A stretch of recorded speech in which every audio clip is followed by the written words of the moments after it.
Hey all, on today's Reinhartz Rundown, we're going to go through a few frequently asked questions that you might get when patients are on some kind of patch therapy. One of the most common is about how to best discard of medication patches. Specifically, should I flush the patches down the toilet?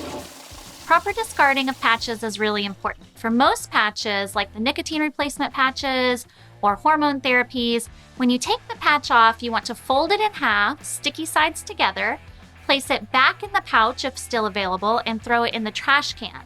We don't want to flush it because we don't really want these in the water system if we can avoid it.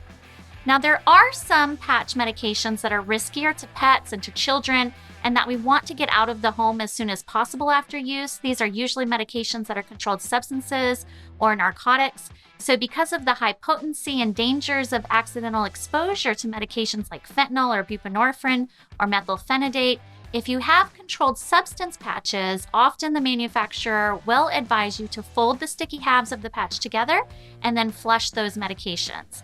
Make sure you check that package insert for the most up-to-date recommendation on whether or not that specific medication requires flushing or not.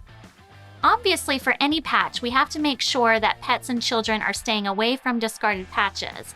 So if this is a concern, they can be placed in a bag with something like used coffee grounds or even a bit of soap from like dish soap or detergent, or even some kitty litter.